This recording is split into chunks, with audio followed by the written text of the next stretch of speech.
સ્વચ્છતા પખવાડિયા અંતર્ગત સાધના વિદ્યાલય દ્વારા સ્વચ્છતા રેલી યોજાઈ। ભરૂચની શ્રીમતી વીકે ઝવેરી સાધના ઉચ્ચતર માધ્યમિક વિદ્યાલય દ્વારા સ્વચ્છતા પખવાડિયા અંતર્ગત સ્વચ્છતા રેલીનું આયોજન કરવામાં આવ્યું હતું। સાધના વિદ્યાલયના આચાર્ય પરેશાબેન પંડ્યાએ સ્વચ્છતા રેલીને પ્રસ્થાન કરાવી હતી।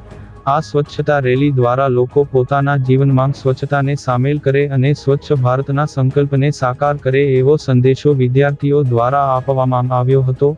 આ રેલી હાથીખાના બજાર, લલ્લુભાઈ ચકલા સહિતના વિસ્તારમાંથી પસાર થઈ સ્વચ્છતા અંગે પ્રજાજનોને જાગૃત કર્યા હતા। રેલીમાં શાળાના શિક્ષકો અને વિદ્યાર્થીઓ મોટી સંખ્યામાં સામેલ થયા હતા।